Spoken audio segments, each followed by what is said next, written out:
ಕಾಂಗ್ರೆಸ್ ಮನೆಯಲ್ಲಿ ಭುಗಿಲೆದ್ದಿದ್ದ ಶಾಸಕರ ಅಸಮಾಧಾನ ಕೊಂಚ ಮಟ್ಟಿಗೆ ತಣ್ಣಗಾಗಿದೆ. ಬೂಜಿ ಮುತ್ತಿದ ಕೆಂಡದಂತಿದ್ದಂತಹ ಪರಿಸ್ಥಿತಿಯನ್ನ ರಾಜ್ಯ ನಾಯಕರು ಹಾಗೂ ವರಿಷ್ಠರು ಕೂಲ್ ಮಾಡಿದ್ದಾರೆ. ಹೀಗಿರುವಾಗ ಇಬ್ಬರಿಗೂ ಮತ್ತೊಂದು ಟೆನ್ಷನ್ ಶುರುವಾಗಿದೆ.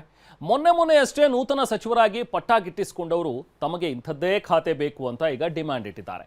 ಇನ್ನು ಪ್ರಬಲ ಖಾತೆಗಳ ಮೇಲೆ ಸಾಲು ಸಚಿವರು ಕಣ್ಣಿಟ್ಟಿದ್ದಾರೆ. ಹೀಗಾಗಿ ಬೀಸೋ ದೊಣ್ಣೆಯಿಂದ ಪಾರಾಗೋಕೆ ಸಿಎಂ ಈಗಾಗಲೇ ಎಚ್ಚರಿಕೆ ಹೆಜ್ಜೆ ಇಡ್ತಾ ಇದ್ದಾರೆ. ನಾಳೆ ದೆಹಲಿಗೆ ಡಿಕೆಶಿ ತೆರಳ್ತಾ ಇದ್ದಾರೆ.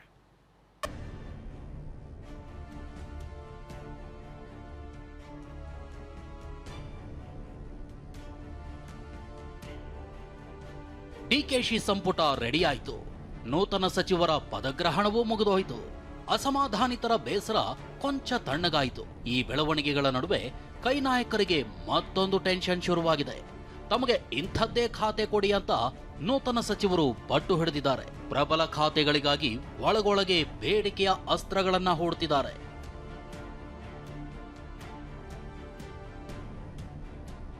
ಪ್ರಭಾವಿ ಖಾತೆಗಳ ಮೇಲೆ ಕಣ್ಣಿಟ್ಟ ನೂತನ ಸಚಿವರು ಸಮಾಜ ಕಲ್ಯಾಣ ಇಲಾಖೆಗಾಗಿ ಮೂವರು ಜಿದ್ದಾಜಿದ್ದಿ. ಕಾಂಗ್ರೆಸ್ ಮನೆಯಲ್ಲಿ ಮತ್ತೊಂದು ಡ್ರಾಮಾಯಣ ಶುರುವಾಗೋ ಲಕ್ಷಣಗಳು ಕಾಣ್ತಿವೆ. ಕಳೆದ 2 ದಿನಗಳ ಹಿಂದೆ ಸ್ಥಾನ ಸಿಗದವರ ಕತೆ ಒಂದು ರೀತಿ ಇದ್ರೆ, ಈಗ ಸ್ಥಾನ ಸಿಕ್ಕವರದು ಮತ್ತೊಂದು ರೀತಿ. ತಮಗೆ ಇಂಥದ್ದೇ ಖಾತೆ ಬೇಕು ಅಂತ ಒಂದಿಷ್ಟು ಮಂದಿ ಕೂತಿದ್ರೆ, ನಮಗೆ ಪ್ರಬಲವಾದ ಖಾತೆಯನ್ನೇ ಕೊಡಿ ಅಂತ ಇನ್ನಷ್ಟು ಸಚಿವರು ದಾಳ ಉರುಳಿಸ್ತಿದ್ದಾರೆ.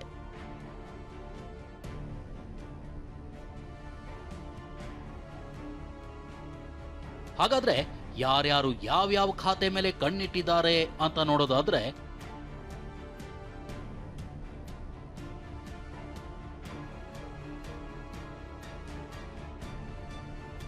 ಹಣಕಾಸು ಖಾತೆ ತಮಗೆ ನೀಡಿ ಅಂತ ಬಸವರಾಜ ರಾಯರೆಡ್ಡಿ ಬೇಡಿಕೆ ಇಟ್ಟಿದ್ದಾರೆ. ಸಣ್ಣ ನೀರಾವರಿ ಇಲಾಖೆ ಮೇಲೆ ಎಚ್.ಸಿ. ಬಾಲಕೃಷ್ಣ ಕಣ್ಣಿಟ್ಟಿದ್ರೆ, ಸಮಾಜ ಕಲ್ಯಾಣ ಇಲಾಖೆ ಖಾತೆ ನಮಗ್ ಬೇಕು ಅಂತ ಕೆ.ಎಚ್. ಮುನಿಯಪ್ಪ, ಪಿ.ಎಂ. ನರೇಂದ್ರ ಸ್ವಾಮಿ, ಶಿವರಾಜ್ ತಂಗಡಗಿ ಪಟ್ಟು ಹಿಡಿದಿದ್ದಾರೆ. ತಂಗಡಗಿ ಸಮಾಜ ಕಲ್ಯಾಣ ಇಲಾಖೆ ಜೊತೆ ವಸತಿ ಸಿಕ್ಕರೂ ಓಕೆ ಅಂತಿದಾರಂತೆ. ಇತ್ತ ಚೆಲುವರಾಯ ಸ್ವಾಮಿ ವಸತಿ ಅಥವಾ ಜಲಸಂಪನ್ಮೂಲ ಕೊಟ್ರೆ ನಿಭಾಯಿಸ್ತೀನಿ ಅಂತ ವರಸೆ ಬಿಟ್ಟಿದ್ದಾರೆ. ಜಮೀರ್ ಕೂಡ ವಸತಿ ಕೊಟ್ರೂ ತೊಂದರೆ ಇಲ್ಲ ಅಂತ ಕೂತಿದ್ದಾರೆ.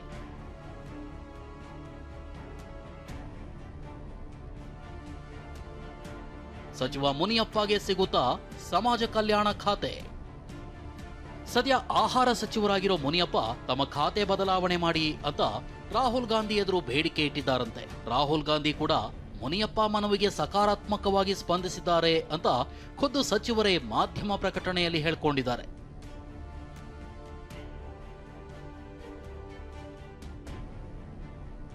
ಯಾವ ಖಾತೆ ಕೊಟ್ರೂ ಓಕೆ ಎಂದ ಒಂದಿಷ್ಟು ಸಚಿವರು.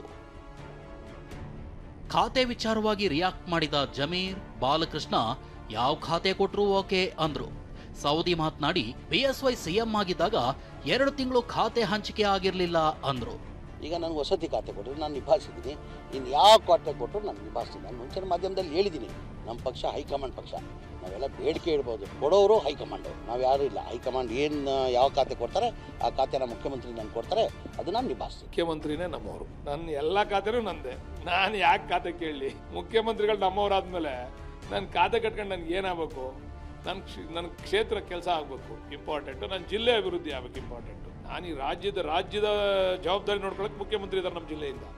ನಾನು ನಮ್ಮ ಜಿಲ್ಲೆ ಜವಾಬ್ದಾರಿ ನೋಡ್ಕೋಬೇಕು. ಯಡಿಯೂರಪ್ಪನವ್ರು ಮುಖ್ಯಮಂತ್ರಿಗಳಾದಾಗ ನಮಗೆ 2 ತಿಂಗಳು ಖಾತೆ ಕೊಟ್ಟಿರಲಿಲ್ಲ, ಗೊತ್ತಿರಲಿ. 2 ತಿಂಗಳವರೆಗೆ ಖಾತೆನೇ ಕೊಟ್ಟಿರಲಿಲ್ಲ. ಆಮೇಲೆ ಕೊಟ್ಟಿರ್ತಕ್ಕಂಥ ಹಾಗೆ ಓಡಾಡ್ತಾ ಇದ್ದೀವಿ. ಇವತ್ತು ಅಥವಾ ನಾ ಡಿಕ್ಲೇರ್ ಆಗುತ್ತೆ. ಖಾತೆ ಹಂಚಿಕೆ ವಿಚಾರವಾಗಿ ರಿಯಾಕ್ಟ್ ಮಾಡಿದ ಸಿಎಂ ಡಿಕೆ ಶಿವಕುಮಾರ್, ಬಿಎಸ್ ಯಡಿಯೂರಪ್ಪ ಎಷ್ಟು ದಿನ ಸಿಎಂ ಆಗಿ ಒಬ್ಬರೇ ಇದ್ರು, ಖಾತೆ ಹಂಚಿಕೆ ಮಾಡೋಕೆ ಆಗಸ್ಟ್ 15ರವರೆಗೂ ಸಮಯ ಇದೆ ಅಂತ ಹೇಳಿದ್ರು. ಖಾತೆ ಹಂಚಿಕೆ ಬಗ್ಗೆ ವರಿಷ್ಠರ ಬಳಿ ಸಿಎಂ ಡಿಕೆಶಿ ಮಾತುಕತೆ. ಖಾತೆ ಹಂಚಿಕೆ ವಿಷಯದಲ್ಲಿ ಸಿಎಂ ಡಿಕೆ ಶಿವಕುಮಾರ್ ಎಚ್ಚರಿಕೆ ಹೆಜ್ಜೆ ಇಟ್ಟಿದ್ದಾರೆ. ಯಾಕಂದ್ರೆ ಈಗಾಗಲೇ ಸಚಿವ ಸ್ಥಾನ ಸಿಗದವರು ರೊಚ್ಚಿಗೆದ್ದು ರಾಜೀನಾಮೆಯ ಮಾತುಗಳನ್ನಾಡಿ ಸದ್ಯಕ್ಕೀಗ ಸೈಲೆಂಟ್ ಆಗಿದ್ದಾರೆ. ಹೀಗಿರುವಾಗ ಖಾತೆ ಹಂಚಿಕೆ ಬಳಿಕವೂ ಅಸಮಾಧಾನ ಶುರುವಾದ್ರೂ ಅಚ್ಚರಿ ಇಲ್ಲ. ಹೀಗಾಗಿ ಹೈಕಮಾಂಡ್ ಭೇಟಿಗೆ ಎದುರು ನೋಡ್ತಿರೋ ಸಿಎಂ ಡಿಕೆಶಿ ದೆಹಲಿಯಲ್ಲಿ ಹೈಕಮಾಂಡ್ ನಾಯಕರನ್ನ ಭೇಟಿ ಮಾಡಿ ಖಾತೆ ಹಂಚಿಕೆ ಬಗ್ಗೆ ಚರ್ಚೆ ನಡೆಸಲಿದ್ದಾರೆ.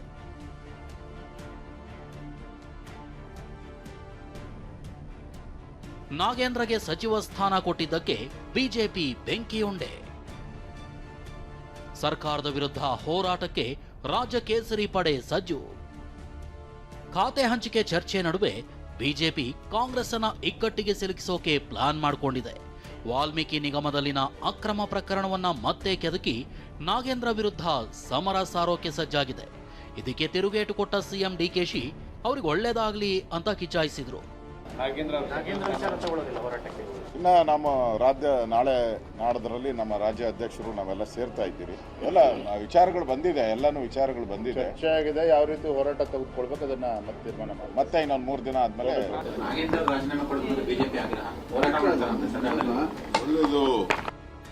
ಅದೇನೇ ಹೇಳಿ ಅಂದುಕೊಂಡಂತೆ ಎಲ್ಲವೂ ಸುಸೂತ್ರವಾಗಿ ಆಗ್ತಿದೆ ಅಂತಿರೋ ಹೊತ್ತಲ್ಲೇ ಪ್ರಬಲ ಖಾತೆಗಳ ಮೇಲೆ ಸಚಿವರ ಕಣ್ಣು ಬಿದ್ದಿದ್ದು ರಾಜ್ಯ ಹಾಗೂ ದೆಹಲಿ ನಾಯಕರಿಗೆ ಕೊಂಚ ಪೀಕಲಾಟ ತಂದಿಟ್ಟಿದ್ದಂತೂ ಸುಳ್ಳಲ್ಲ. ಪ್ರಸನ್ನ ಗಾಂವ್ಕರ್, TV9 ಬೆಂಗಳೂರು.